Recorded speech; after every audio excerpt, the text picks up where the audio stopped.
कड़कड़ाटी ठंड का समय था। सुबह के 6 बजे थे और ओस की बूंदें बर्फ जैसी ठंडी हो चुकी थी। घर के आंगन में सन्नाटा था, लेकिन रसोई में बहू रीना का गुस्सा उबल रहा था।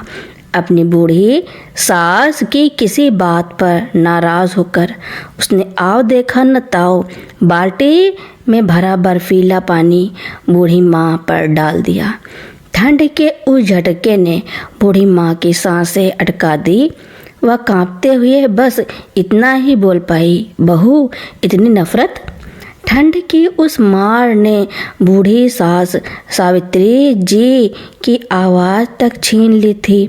उनके होठ नीले पड़ चुके थे और शरीर बेजान होकर आंगन के फर्श पर ढह गया।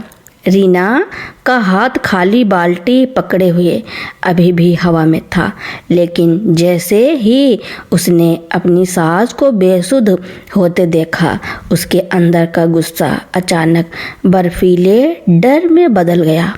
तभी बाहर से आवाज़ आई, माँ मैं आ गया, चाय बनी क्या?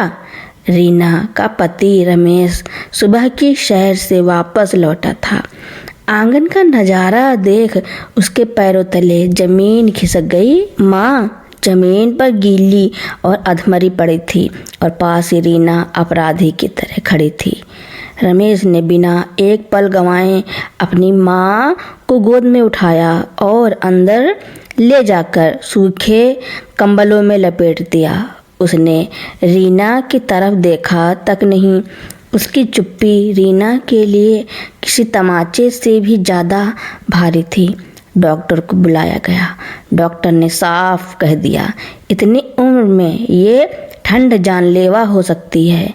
अगर 5 मिनट और देरी होती तो हम इन्हें नहीं बचा पाते। यह सुनकर रीना के पैरों तले जमीन निकल गई।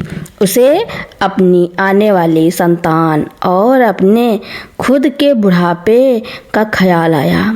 2 दिन बाद जब सावित्री जी को होश आया तो रमेश रीना को घर से बाहर निकालने पर अड़ा था, लेकिन सावित्री जी ने कांपते हाथों से रमेश का हाथ पकड़ा और धीरे से कहा, बेटा ठंडे पानी ने सिर्फ मेरा बदन भिगोया था, लेकिन तेरी कड़वाहट इस घर को जला देगी।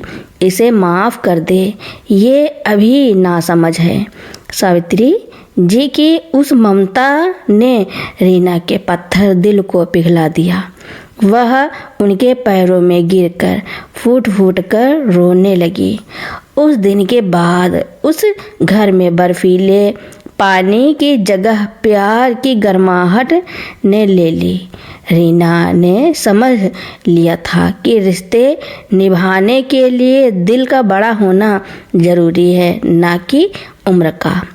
उस दिन के बाद घर की हवा बदल गई थी, लेकिन रीना के मन का बोझ अभी भी कम नहीं हुआ था।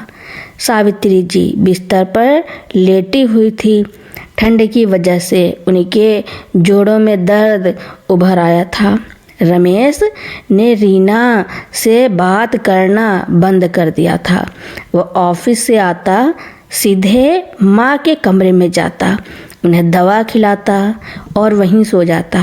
घर में सन्नाटा ऐसा था जैसे कोई गहरा जख्म अभी भरा ना हो। रीना को अपनी गलती का एहसास हर पल कचोट रहा था। एक रात जब पूरा घर सो रहा था, रीना दबे पांव सावित्री जी के कमरे में गई। उसने देखा कि माँ ठंड से सिकोड़ रही थी और उनके पैर कांप रहे थे। रीना ने बिना शोर किए गर्म पानी किया और तेल लेकर सावित्री जी के पैरों की मालिश करने लगी। सावित्री जी की नींद खुली। उन्होंने अंधेरे में अपनी बहू को रोते हुए देखा। रीना ने उनके हाथ पकड़ लिए और धीमी आवाज़ में कहा, माँ जी, उस दिन जो पानी मैंने आप पर डाला था उसने मेरी रूह को भी पत्थर बना दिया था। मुझे अपनी सज़ा भुगतने दे। दरवाजे पर खड़ा रमेश यह सब देख रहा था।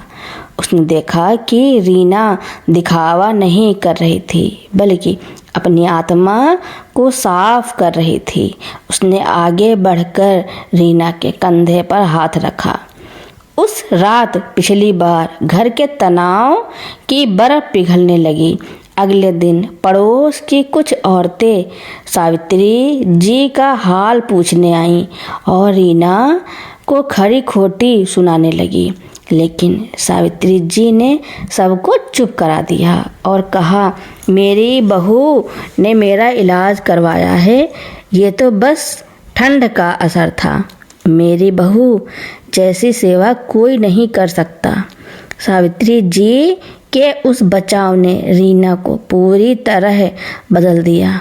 उसे समझ आया कि बुजुर्गों का आशीर्वाद और उनकी माफ़ी दुनिया की सबसे बड़ी दौलत है। जिस आंगन में बर्फीले पानी ने नफरत घोली थी, अब वहाँ सुबह शाम गरम चाय और हंसी मजाक की महक आने लगी थी। समय का पहिया अपनी गति से चलता रहा और अब घर में एक नया मोड़ आया। रीना की सेवा और सावित्री जी के बड़प्पन ने घर की कड़वाहट तो मिटा दी थी, लेकिन नियति ने रीना के लिए एक और परीक्षा तय कर रखी थी। कुछ महीनों बाद रीना के अपने माता पिता के घर से खबर आई कि उसकी माँ की तबीयत बहुत खराब है। रीना बदहवास होकर वहाँ पहुँची। वहाँ का नज़ारा देख वह दंग रह गई। उसकी अपनी सगी भाभी उसकी माँ के साथ वैसा ही रूखा व्यवहार कर रही थी जैसा कभी रीना ने सावित्री जी के साथ किया था। रीना को अपनी आंखों के सामने अपना ही अतीत एक आईने की तरह दिखने लगा। रीना ने देखा कि उसकी माँ प्यास से तड़प रही है और उसकी भाभी अनसुना कर रही है। रीना का कलेजा मुंह को आ गया। उसने तुरंत आगे बढ़कर अपनी माँ को संभाला। तब उसे समझ आया कि जो हम बोते हैं वही काटते हैं। अगर आज वह खुद सुधर ना गई होती तो शायद अपनी माँ की इस हालत पर बोलने का हक भी खो देती।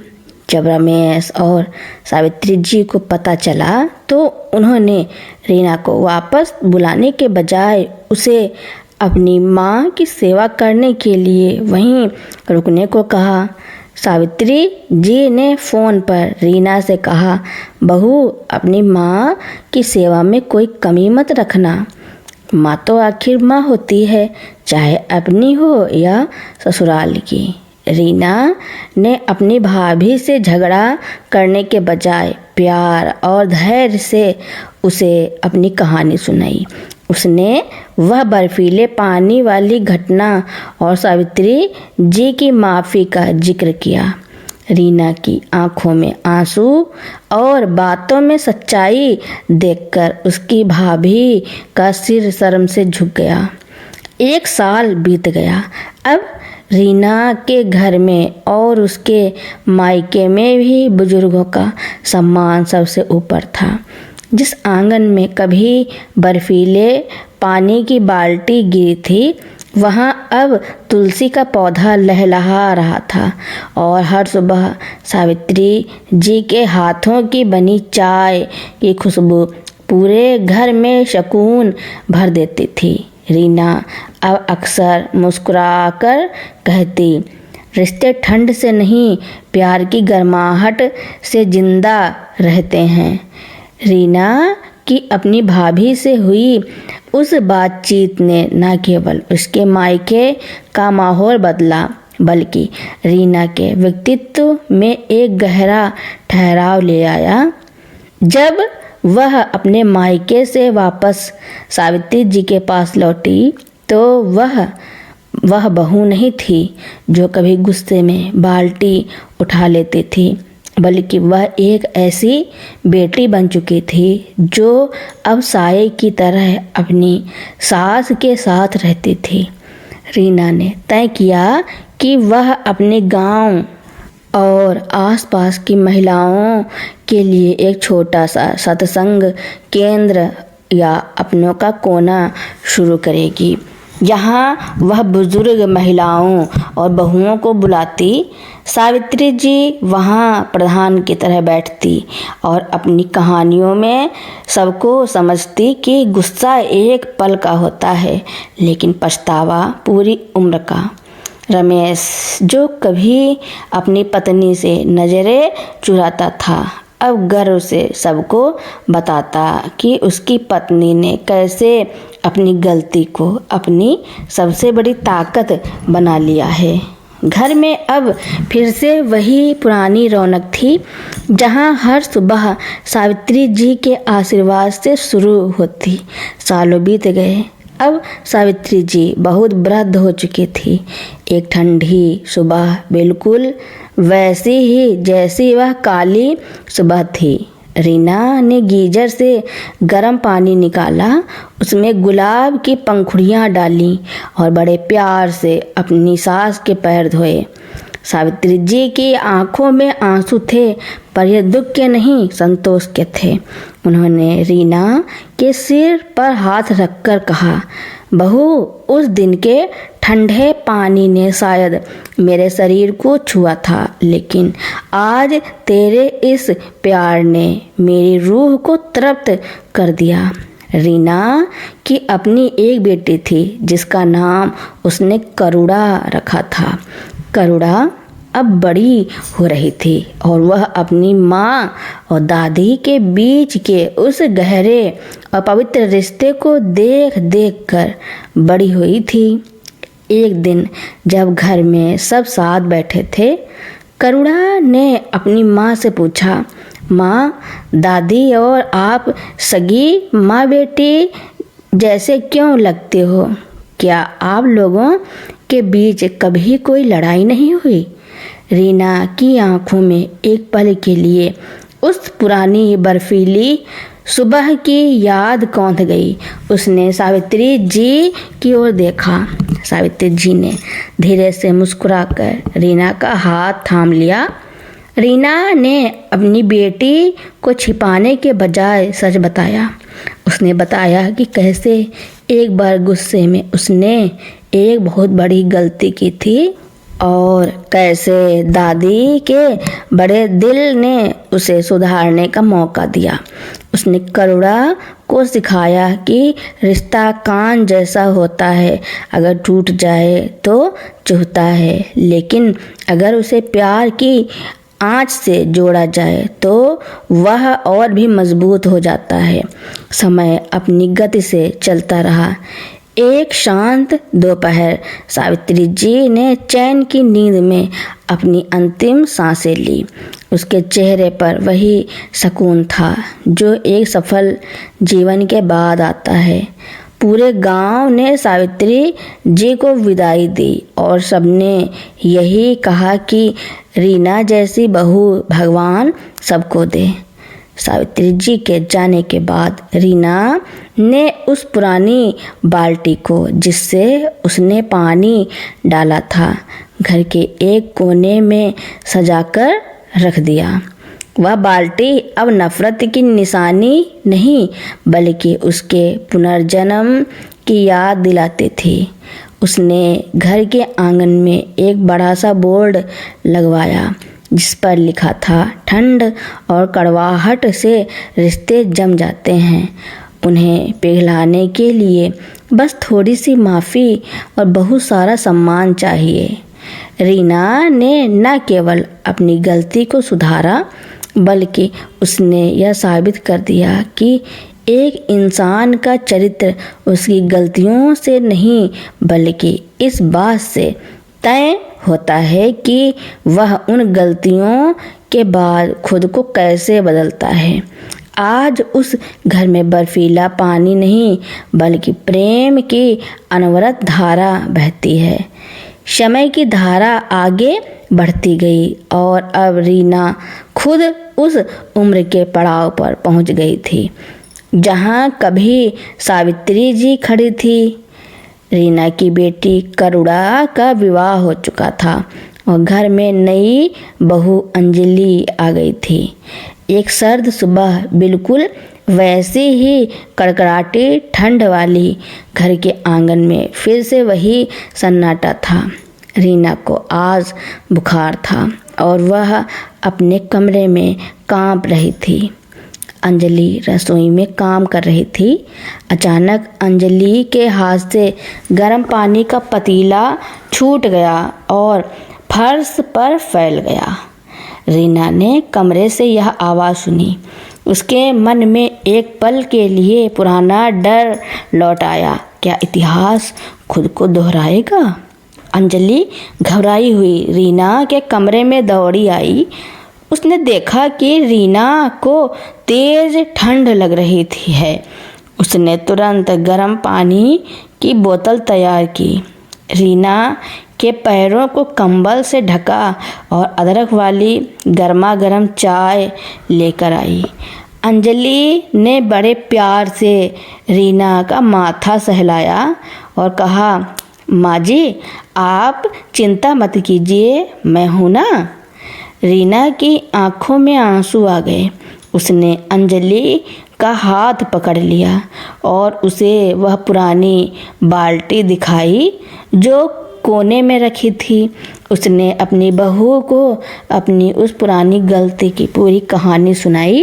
रीना ने कहा, बेटा मैंने जो बोया था आज उसका फल मुझे मिल रहा है। मैंने तुम्हारी दादी सास से माफ़ी मांगी थी और उनकी सेवा की थी। शायद उसी का आशीर्वाद है कि मुझे तुम जैसी बहू मिली। अंजलि ने मुस्कुराते हुए कहा, माँ जी आपने मुझे हमेशा बेटी माना है तो मैं बहू कैसे बन सकती हूँ? दादी सास ने आपको जो सिखाया वही आपने मुझे दिया। यह कड़वाहट की नहीं प्यार की विरासत है।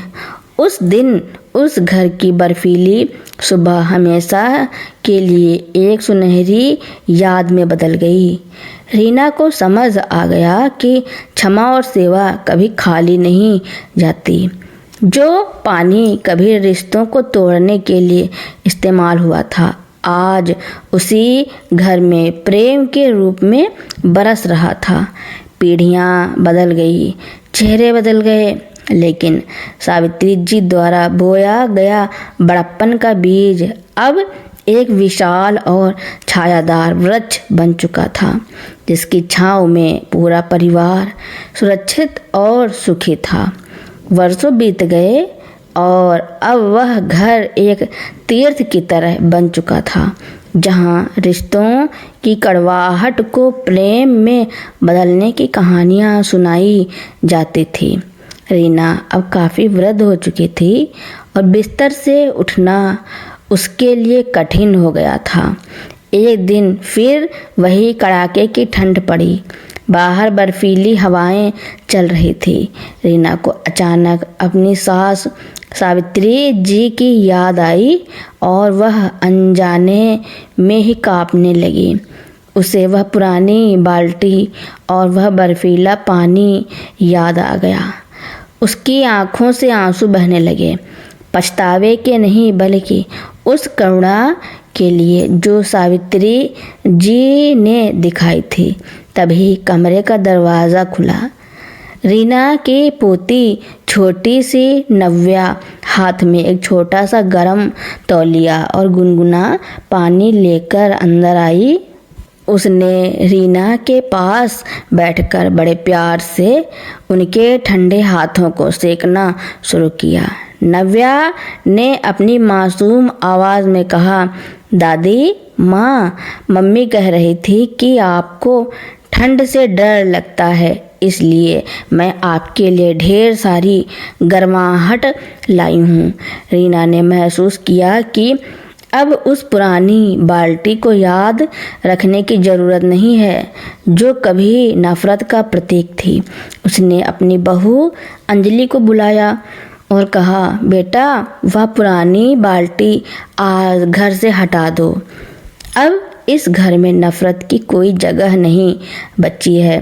मेरा प्रायश्चित पूरा हुआ और सावित्री माँ का आशीर्वाद अब इस नन्ही नव्या के रूप में मुस्कुरा रहा है।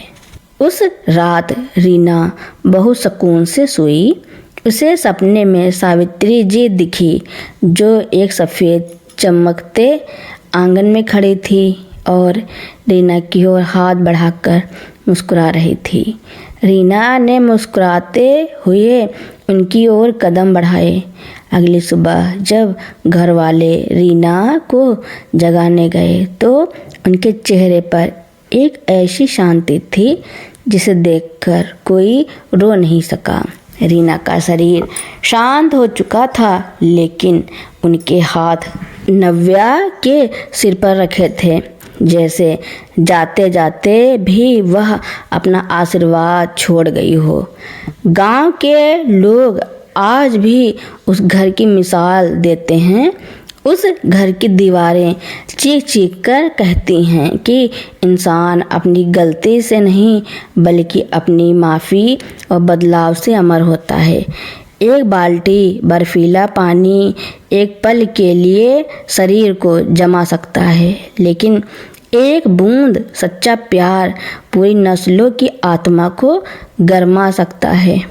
रीना के जाने के बाद घर की जिम्मेदारी अब पूरी तरह अंजलि के कंधों पर थी। वक्त गुजरा और नव्या, जो कभी अपनी दादी के हाथों को सेंकती थी, अब खुद एक समझदार युवती बन चुकी थी।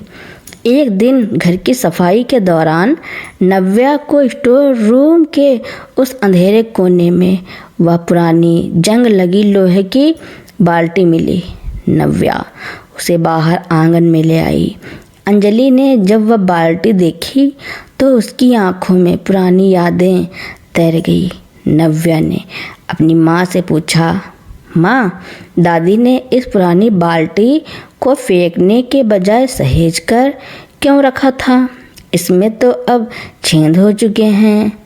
अंजलि ने पास आकर नव्या के सिर पर हाथ रखा और कहा, बेटा, यह सिर्फ एक बाल्टी नहीं है, यह उस कड़वाहट की गवाह है जिसे तुम्हारी दादी ने अपने प्यार और सेवा से अमृत बना दिया था। नव्या ने उस बाल्टी को फेंकने के बजाय उसे एक नया रूप देने का फैसला किया। उसने उस बाल्टी को अच्छे से साफ किया, उसे सुंदर रंगों से रंगा और उसमें मिट्टी भरकर सफ़ेद चमेली का एक पौधा लगा दिया। उसने उस पर लिखवाया, पुराने घाव नए फूल। वह बाल्टी अब आंगन के बीचों बीच एक खूबसूरत गमले का रूप में रखी थी।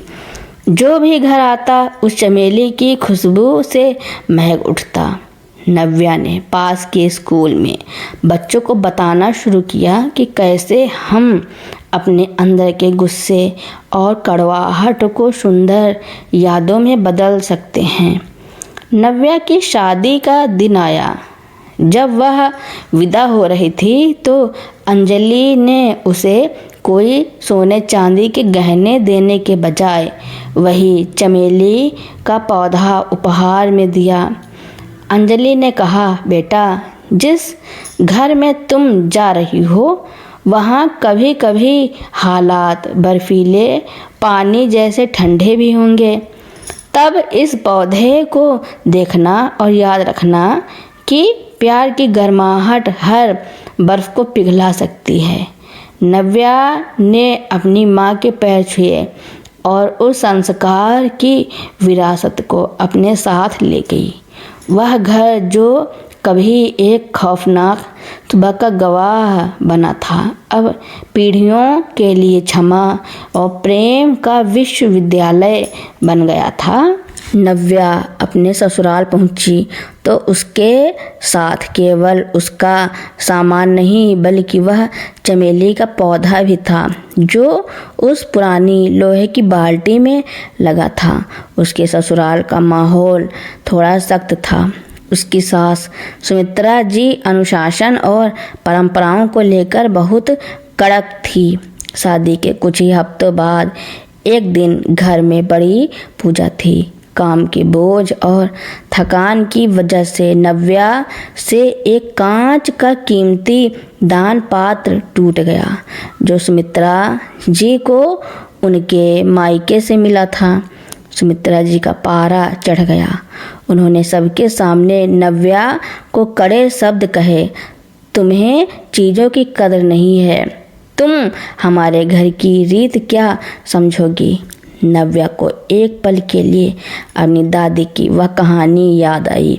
उसने पलटकर जवाब देने के बजाय शांति से कांच के टुकड़े समेटे और चुपचाप अपने कमरे में चली गई। अगले दिन सुमित्रा जी को तेज सर दर्द हुआ। नव्या ने बिना कहे उनके कमरे में जाकर धीरे से उनके सिर की मालिश शुरू कर दी। उसने वही चमेली का पौधा उनके सिराहने रख दिया। कमरे में भीनी भीनी खुशबू फैल गई। सुमित्रा जी ने आंखें खोली और पूछा, यह क्या है नव्या? नव्या ने मुस्कुराते हुए कहा, माँ जी, यह पौधा उस बाल्टी में लगा है जिसने मेरे परिवार को बिखेरने से बचाया था। उसने सुमित्रा जी को सावित्री जी और रीना दादी की वह पूरी कहानी सुनाई। कैसे एक ठंडी सुबह की गलती ने पूरे परिवार की दिशा बदल दी थी। सुमित्रा जी की आंखों में नमी आ गई। उन्होंने नव्या का हाथ थाम लिया और कहा, बेटा, आज तुमने मुझे हरा दिया। मैं अनुशासन सिखा रही थी, पर तुम मुझे इंसानियत सिखा गई। इस घर को कठोर नियमों की नहीं, तुम्हारी इस चमेली जैसी खुशबू की ज़रूरत है। उस दिन के बाद वह पुरानी बाल्टी, जो कभी नफरत और ठंडे पानी का प्रतीक थी, अब दो नए परिवारों को जोड़ने वाली ममत्व की नींव बन गई। तो दोस्तों, मेरी कहानी सुनने के लिए आपका बहुत बहुत धन्यवाद। ऐसी ही कहानियाँ सुनने के लिए मेरे चैनल को लाइक, कमेंट, शेयर, सब्सक्राइब एवं बेल आइकन का बटन दबाना ना भूलना, ताकि मेरी नई नई कहानियाँ आप तक पहले ही पहुँचती रहें।